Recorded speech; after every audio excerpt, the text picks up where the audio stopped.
Romains chapitre 12, commençons au verset 1er.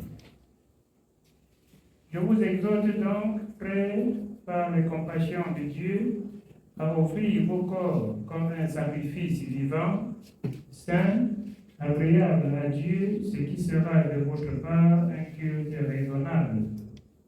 Alors, le conseil du serviteur de Dieu Paul, il nous exhorte ce soir à offrir nos corps saints,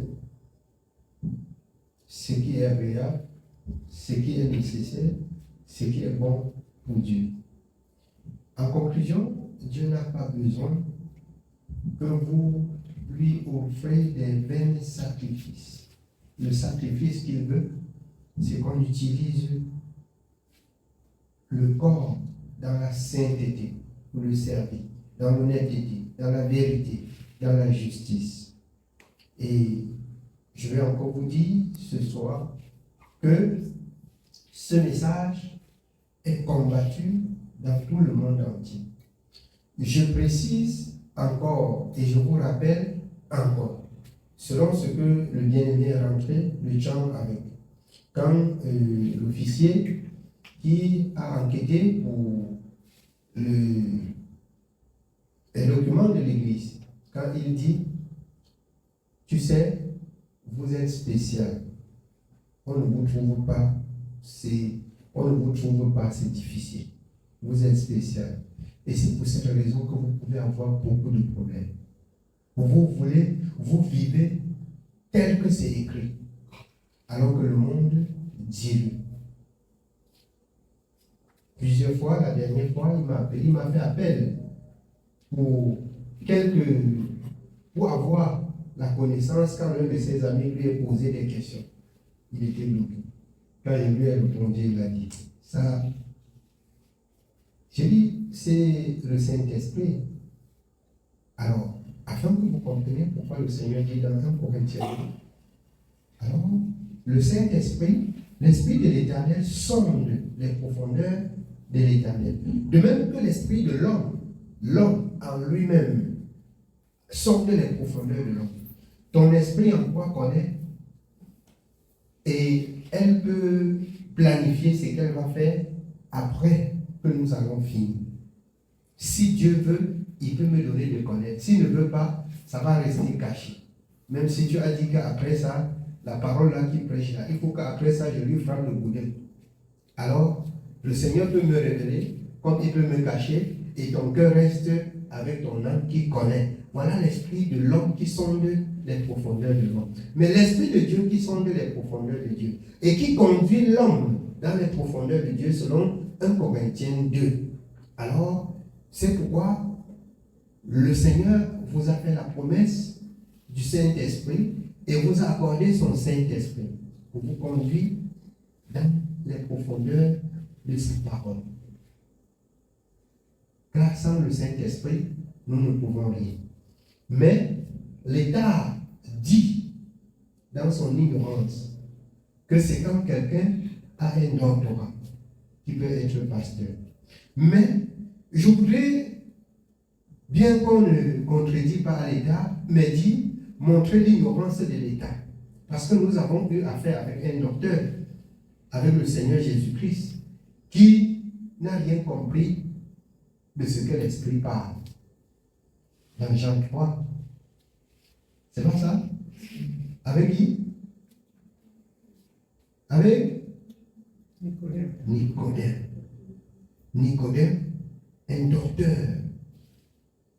docteur de son état. L'Esprit a dit des choses qu'il n'a pas saisies. Et le Seigneur dit, tu es docteur, et tu ne comprends rien de ce que je dis. C'est une fois de plus pour montrer l'incapacité de l'homme, l'incapacité de l'esprit de l'homme qui est limité. C'est l'Esprit de Dieu qui conduit l'homme dans les profondeurs de Dieu. Donc, si vous aimez Dieu, comme il réclame vos corps dans Romains 12 comme sacrifice, ce qui est agréable, ce qui est digne de sa part, conformez-vous à la parole. avec votre corps, faites ce que le Seigneur demande. Et vous serez agréable à Dieu. Et il va se glorifier. Et son esprit en vous va parler. Son esprit en vous va faire sa volonté. Amen. On continue. Nous continuons au verset 2. Ne vous conformez pas au siècle présent, mais soyez transformés par le renouvellement de l'intelligence, afin que vous discerniez quelle est la volonté de Dieu, ce qui est bon, agréable et parfait. Ne vous conformez pas au siècle présent. Soyez comment? Soyez transformés par quoi? Le renouvellement de l'esprit qui habite en vous. Le siècle présent, c'est quoi? J'ai souvent appelé au peuple de Dieu. Le siècle présent, c'est tout ce qu'on retrouve dans le monde et qu'on croit que c'est nouveauté. Il n'y a rien dans le monde qui soit nouveau. Je vous dis, il n'y a rien dans le monde qui soit nouveau. Prenez quelque chose dans le monde là. Vous posez la question. Et par la grâce de Dieu, par le Saint-Esprit de Dieu, nous rentrons dans la parole et on rebondit en surface avec ce qui était dès le commencement. Et vous verrez qu'il n'y a rien de nouveau dans le monde. Ne vous conformez pas au siècle présent. C'est comme si le monde découvre seulement aujourd'hui. L'iniquité s'est accrue dans le monde. Le Seigneur dit que vous deviez être différent du tiers-monde. Vous allez marquer la différence sur votre attroupement, sur votre personne, avec votre conduite, avec la façon de vous conduire, la façon même de vous vêtir, la façon même de parler, la façon même d'agir, la façon même de regarder. Les enfants de Dieu doivent marquer ainsi la différence. Comme il dit, ne vous conformez pas au siècle présent, mais soyez transformés par le renouvellement de l'esprit que vous avez reçu. Le siècle présent, alors, ils sont dans les nouveautés. Alors que rien n'est nouveau sur la terre. Ce qu'on voit que c'est nouveau sur la terre, c'est ce que les hommes ont utilisé hier pour se rebeller contre Dieu. Et si vous rebondissez avec, nous donnerons des instructions qui ont été dès le temps ancien, qui a surgi même dans la grâce et dans la foi. Donc, en conclusion, il n'y a rien de nouveau sur la terre. Celui qui voudrait craindre Dieu va se conformer à la parole de Dieu. Amen. Oui, bien-aimé, on continue. Par la grâce qui m'a été donnée, je dis à chacun de vous de n'avoir pas de lui-même une trop haute opinion. À chacun de nous de ne pas avoir une très haute opinion. C'est-à-dire de dire que moi je pense que je vais faire. Non. Non. Que personne n'ait une très haute opinion. Mais ensemble, que nous regardons, que nous consultons, que nous apprenons ce qui était dès le commencement. Vous savez, quand je parle du commencement, selon 1 Jean 1, dont les apôtres ont rendu témoignage, nous pouvons lire 1 Jean 1 à partir du verset 1. Et nous allons comprendre que le conseil des apôtres, rien, même pas un point ou une virgule, ne doit sauter. Comme beaucoup ont tendance de faire croire qu'on peut laisser une parole des apôtres sous impression que c'est l'apôtre qui parle, c'est lui qui parle. Non. Je vais nous rappeler ici. Un apôtre du Seigneur n'a pas laissé ses pensées dans la parole. Les pensées qui restent écrites dans la parole de Dieu, ce sont les pensées de Dieu par l'Esprit de Dieu. Que le monde ne vous trompe pas.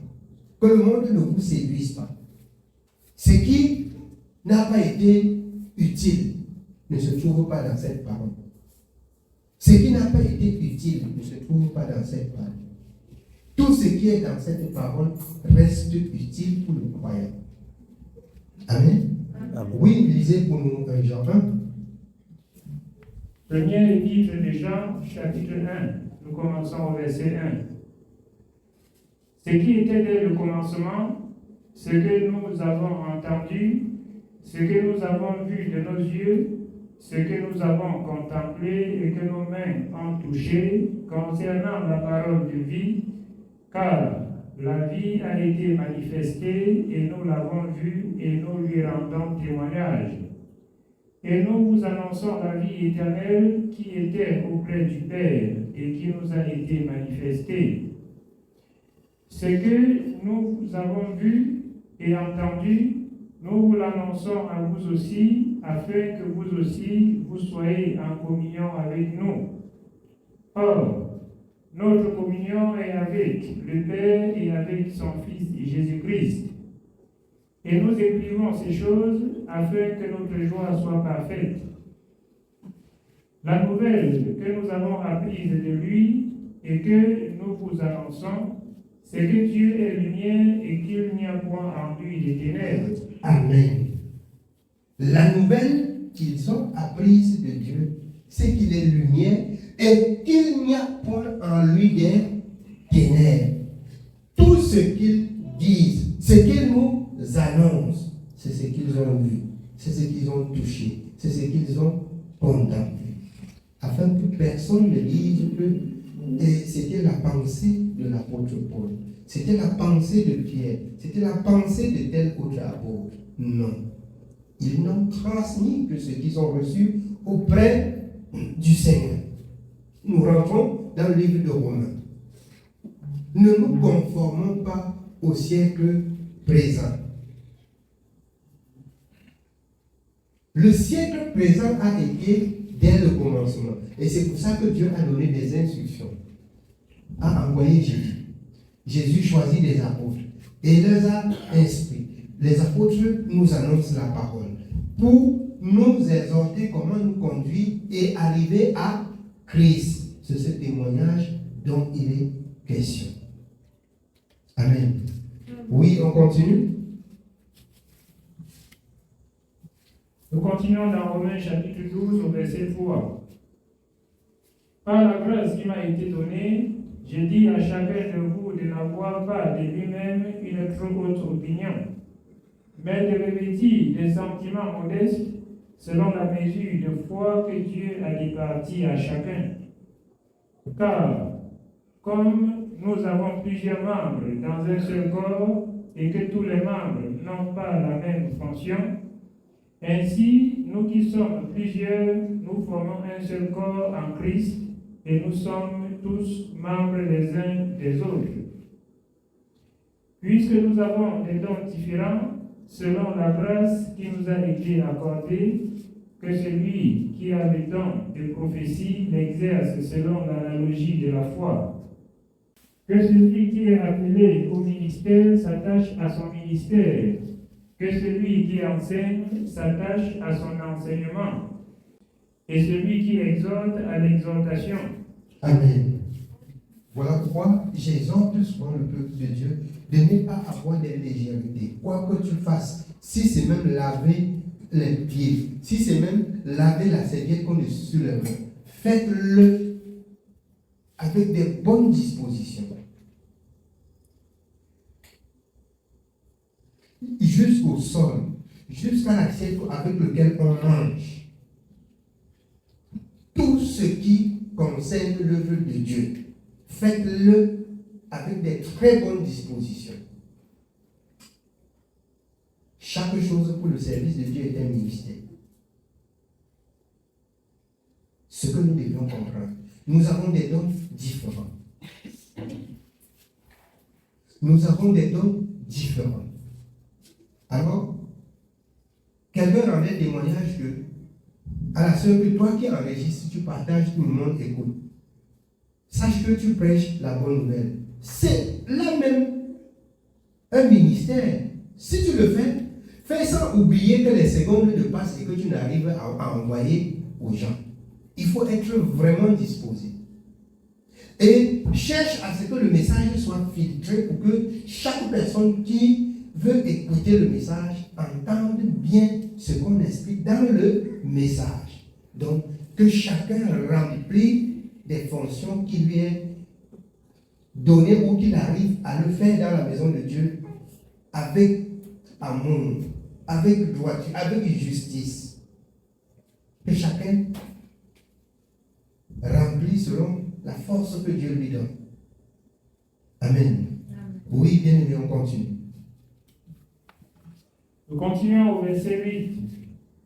Et celui qui exhorte à l'exhortation, que celui qui donne le fasse avec libéralité, que celui qui préside le fasse avec zèle, que celui qui pratique la miséricorde le fasse avec joie. Que la charité soit sans hypocrisie. Ayez le mal amoureux. Attachez-vous fortement au bien. Par amour fraternel, soyez pleins d'affection les uns pour les autres. Attachons-nous fortement au bien. Et manifestons aussi l'amour sans hypocrisie. Faites du bien sans hypocrisie. Si tu fais le bien, fais du bon cœur. Et c'est ce que le Seigneur recherche. Amen. Oui, bien aimé, on continue. Au verset 10, nous continuons. Par amour fraternel, soyez pleins d'affection les uns pour les autres.